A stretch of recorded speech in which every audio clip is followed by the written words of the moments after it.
Hello friend नमस्कार आपण मन देखुछंती ओडिया बोइतो टीवी यूट्यूब चैनल को। तो आज होची 19 जून 2026 शुक्रवार। तो चलंतु जाननेबा आज दिन टॉप न्यूज अपडेट। देश विदेश रु आरंभ करी ओडिसा रो समस्त गुरुत्वपूर्ण खबर जानि परिबे।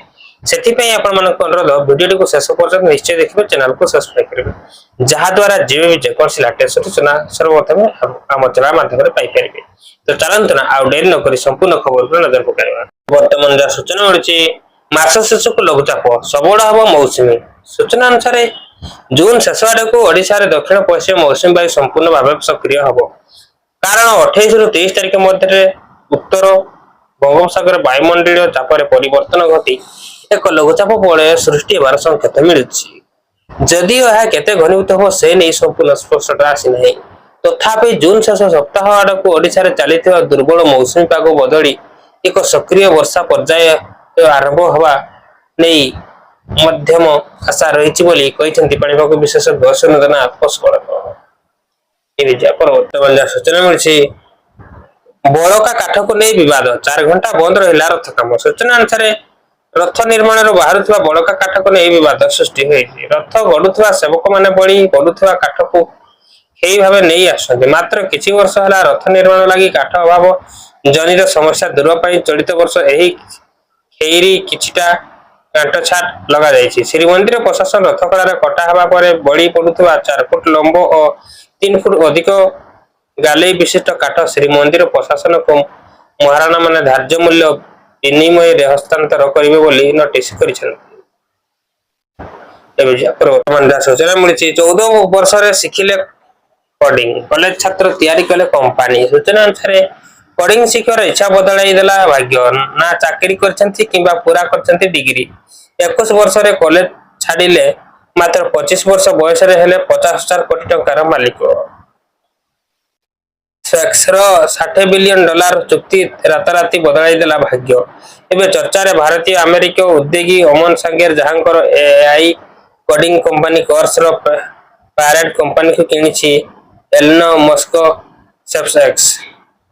परवर्ती खबर सूचना मिली मोदी प्रधानमंत्री समय जदि भारत उपर आक्रमण हुए तेज अमेरिका देव साथ। सूचना अनुसार फ्रांस अनुष्ठित G7 शिखर सम्मेलन अवसर प्रधानमंत्री नरेंद्र मोदी और अमेरिका राष्ट्रपति डोनाल्ड ट्रंप द्विपाक्षिक आलोचना होईछि। एही समय रे अमेरिका राष्ट्रपति डोनाल्ड ट्रंप कहते प्रधानमंत्री नरेंद्र मोदी कार्यकाल मध्य जदि भारत उपर कौन आक्रमण हुए तेज अमेरिका साहाय्य करने सहित छिड़ा हब। जेपर्यंत मो राष्ट्रपति अच्छे सेपर्यंत व्हाइट हाउस रे सर्वदा जन भल बंधु रहिबो। एही समय ट्रंप पीएम मोदी को कहते जोरदार प्रशंसा।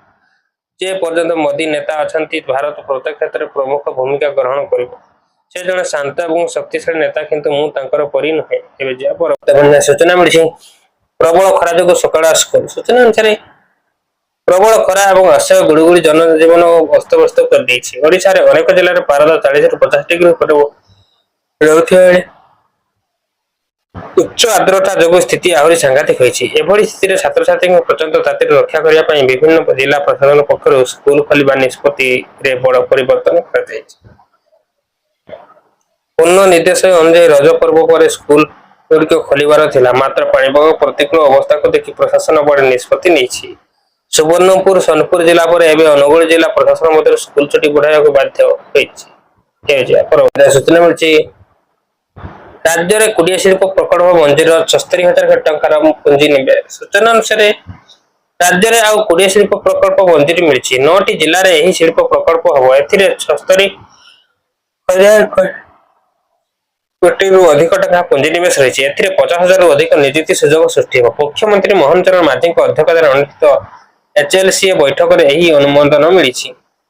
यही अवसर में मुख्यमंत्री कहते ओडिशा देशर एक प्रमुख निवेश ग्रंथस्थली भाव में भत्ता है। आज अनुमोदन गुड़िक ओडिशा प्रति निवेशकों को वर्धित आस्था और नियुक्ति सुजोग सृष्टि शिल्प अभिवृद्धि प्रोत्साहित कर राज्यव्यापी संतुलित विकास सुनिश्चित करने प्रति आमर प्रतिबद्धता को प्रतिफलित करुच्ची।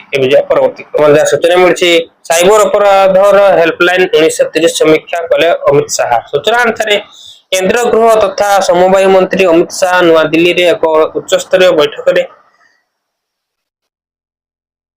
जातीय साइबर अपराध हेल्पलाइन 1930 30 ରେ ସମୀक्षा କରିଥିଲେ ଏବଂ ଏହି ବ୍ୟବସ୍ଥାକୁ ଆହୁରି ଉନ୍ନତ କରିବା ଲାଗି ଅଧିକାରୀମାନଙ୍କୁ ନିର୍ଦ୍ଦେଶ ଦେଇଥିଲା।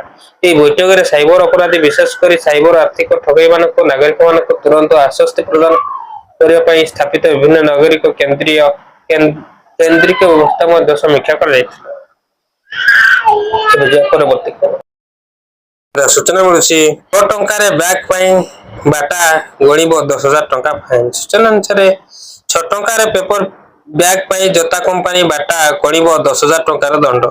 ଦିଲ୍ଲୀରେ ଖାଉଟି ଅଦାଲତରେ ଏକ ମାମଲାର ଶୁଣାଣି ହୋଇଛି, ଯେଉଁଥିରେ କି କୋର୍ଟ କହିଛନ୍ତି କି କମ୍ପାନୀ ଗ୍ରାହକଙ୍କ ଠାରୁ ବ୍ୟାଗ୍ ପାଇଁ ଦେୟ ନେଇପାରିବେ, ମାତ୍ର ଏହା ପୂର୍ବରୁ ଗ୍ରାହକଙ୍କୁ ଜଣାଇବା ଆବଶ୍ୟକ। ଦୋକାନରେ କୌଣସି ସ୍ଥାନରେ କୌଣସି ନୋଟିସ ପୋଷ୍ଟ କରାଯାଇ ନଥିଲେ ମଧ୍ୟ ଗ୍ରାହକଙ୍କୁ ବିଲିଂ କାଉଣ୍ଟରରେ ବ୍ୟାଗ୍ ଚାର୍ଜ ବିଷୟରେ ଅବଗତ କରାଯାଇଥିଲା। କୋର୍ଟ ଏହି ଛୋଟ ତ୍ରୁଟିକୁ ଗ୍ରାହକ ଅଧିକାରୀ ଉଲ୍ଲଂଘନ ବୋଲି ବିବେଚନା କରିଥିଲେ। ଏବେ ଯିବା ପରବର୍ତ୍ତୀ ସୂଚନା ମିଳୁଛି ଗ୍ରାମୀଣ ଯୋଜନାକୁ ସରକାରୀ ମୋହର, ଗ୍ରାମାଞ୍ଚଳ ସହ 20 ଦିନ ରୋଜଗାର ଗ୍ୟାରେଣ୍ଟି। ସୂଚନା ଅନୁସାରେ ଓଡ଼ିଶାରେ ଲାଗୁ ହେଲା ବିଭିଜି ରାମଜୀ ଗ୍ରାମୀଣ ଯୋଜନାର ସରକାରୀ ମୋହର। ରାଜ୍ୟର ଗ୍ରାମୀଣ ଅର୍ଥନୀତିକୁ ଅଧିକ ସୁଦୃଢ଼ କରିବା ଏବଂ ଗ୍ରାମାଞ୍ଚଳରେ ସ୍ଥାୟୀ ଜୀବିକା ସଂଯୋଗକୁ ସୃଷ୍ଟି ଲକ୍ଷ୍ୟରେ ଓଡ଼ିଶା ସରକାର ବିକଶିତ ଭାରତ ଗ୍ରାମୀଣ ରୋଜଗାର ଓ ଆଜୀବିକା ମିଶନ ଗ୍ରାମୀଣ ଯୋଜନା ବିଜ୍ଞପ୍ତି ଜାରି କରିଛନ୍ତି। ପୂର୍ବରୁ ରାଜ୍ୟ କ୍ୟାବିନେଟ ଏହି ଯୋଜନାକୁ ନେଇ ଅନୁମୋଦନ କରିଥିବା ବେଳେ ବର୍ତ୍ତମାନ ପଞ୍ଚାୟତିରାଜ ଓ ପାନୀୟ ଜଳ ବିଭାଗ ପକ୍ଷରୁ ବିସ୍ତୃତ ଗାଇଡଲାଇନ ଜାରି କରାଯାଇଛି। ଆସନ୍ତା ଜୁଲାଇ 1 ଯୋଜନାଟି ରାଜ୍ୟରେ ଲାଗୁ ହେବ।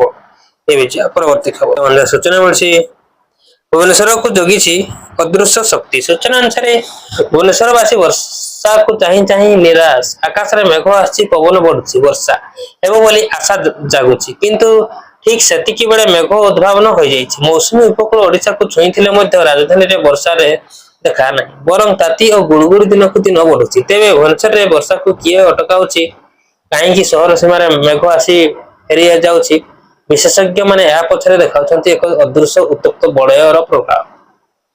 ଏହା ଥିଲା ଆଜିର ମୁଖ୍ୟ ଖବର। ତେଣୁକରି ଭିଡିଓ ଯଦି ଭଲ ଲାଗୁଛି ଭିଡିଓକୁ ଲାଇକ୍ କରନ୍ତୁ, ଚ୍ୟାନେଲ ପାଇଁ ଯଦି ନୂଆ ତେବେ ସବସ୍କ୍ରାଇବ କରି ଦିଅନ୍ତୁ। ଆପଣ ଜମାରୁ ସବସ୍କ୍ରାଇବ କରୁନାହାନ୍ତି, ପ୍ଲିଜ ଆପଣଙ୍କୁ ଅନୁରୋଧ କରୁଛି ଆପଣ ସବସ୍କ୍ରାଇବ କରିଦିଅନ୍ତୁ, କାରଣ ଆପଣଙ୍କ ସପୋର୍ଟ ବହୁ ମାତ୍ରାରେ ଦରକାର।